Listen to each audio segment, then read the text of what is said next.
Mafia का दी and 2027 का नया ट्रेंड। गुंडा राज हुआ ढेर, योगी राज में सुशासन शेर। मिट्टी में मिले अपराधी, सुरक्षा की बनी उपाधि। उत्तर प्रदेश में 2027 के विधानसभा चुनाव में वक्त अभी बाकी है, लेकिन सूबे की सियासत में जमीन पर बारूद अभी से बिछने लगा है।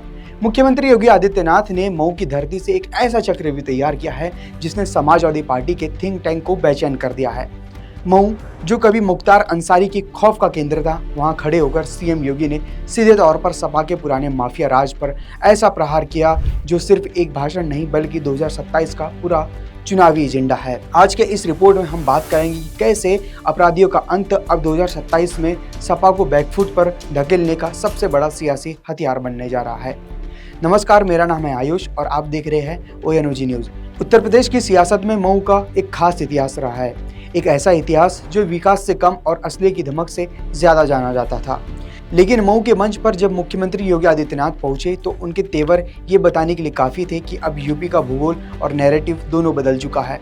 392 करोड़ रुपए के विकास से योजनाओं को सौगात देते हुए सीएम योगी ने सीधे उस नब्ज पर हाथ रख दिया जो समाजवादी पार्टी की सबसे बड़ी कमजोरी मानी जाती है, यानी कानून व्यवस्था और अपराधियों को राजनीतिक संरक्षण। सबसे पहले योगी आदित्यनाथ का वो बयान सुनिए, फिर आगे की बात करते हैं। अब मैं कह सकता हूं, किसी माफिया में दुस्साहस नहीं, किसी गुंडे में दुस्साहस नहीं कि किसी पर्व और त्योहार में व्यवधान पैदा कर दे और उपद्रव पैदा कर दे। अगर कोई किसी रामलीला में, किसी यज्ञ और कथा में, किसी धार्मिक आयोजन में, रामनवमी हो, शिवरात्रि हो, जन्माष्टमी हो, रक्षाबंधन हो, इन आयोजनों में अगर किसी ने व्यवधान डाला तो पर्व तो मना ही लेगा, लेकिन उसके बाद ये तय है कि रावण और कंस जैसी दुर्गति उसकी तय है जो व्यवधान डालने वाला है। अगर समाजवादी पार्टी के अलग अलग कार्यकालों के दौरान एक्टिव रहे बदमाशों की सूची पर नजर डाले तो अपराधियों का राजनीतिक कद चौंकाने वाला था। इस लिस्ट में पहला नाम कुख्यात माफिया अतीक अहमद का आता है, जिसका प्रयागराज में आतंक था और वह सपा के टिकट पर सांसद विधायक तक बना, लेकिन आज उसका पूरा साम्राज्य ध्वस्त हो चुका है। दूसरा नाम मऊ और गाजीपुर के डॉन मुख्तार अंसारी का है, जिसका जेल से भी दबदबा चलता था और सरकारी ठेकों पर एक छत्र राज था, मगर योगीराज के खौफ में वो किला भी ढह गया। इसी तरह पश्चिमी यूपी का बाहुबली नेता DP यादव और आजमगढ़ से दबंग भाई रमाकांत और उमाकांत यादव जैसे चेहरे जो कभी सत्ता के रसूख से कानून को जेब में रखते थे, आज या तो कड़े कानूनी शिकंजे में जेल की सलाखों के पीछे है या फिर पूरी तरह से मुख्यधारा की राजनीति और अपराधी की दुनिया से बाहर कर दिए गए। आखिर सीएम योगी ने मिशन 2027 के शंखनाद के लिए मऊ को ही क्यों चुना? इसके पीछे छिपी है भाजपा की वो कूटनीति जो पूर्वांचल को दोबारा पूरी तरह फतेह करना चाहती है। साल 2022 के चुनाव में सपा ने पूर्वांचल की कई सीटों जैसे मऊ, गाजीपुर और आजमगढ़ में भाजपा को कड़ी टक्कर दी थी।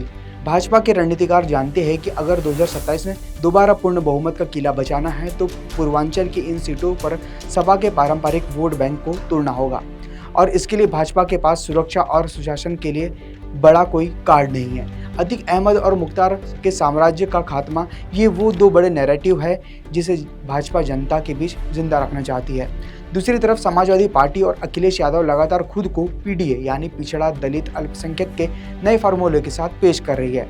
सपा का दावा है कि सरकार बेरोजगारी, महंगाई और बुनियादी मुद्दों से ध्यान भटकाने के लिए पुराने मुद्दों को बार बार सामने ला रही है। लेकिन चुनौती यही है कि जब जब मंच से सीएम योगी माफिया राज का जिक्र करते हैं तब तब सपा को रक्षात्मक मुद्रा में आना पड़ता है। मऊ के इस हालिया भाषण ने यह साफ कर दिया है कि विपक्ष चाहे जितनी कोशिश कर ले, 2027 की जंग को भाजपा अपराध बनाम सुशासन की पिच पर लाकर ही खड़ा करेगी। तो लब्बलुआब यह है कि उत्तर प्रदेश में 2027 की चुनावी जंग बेहद दिलचस्प और आक्रामक होने जा रही है।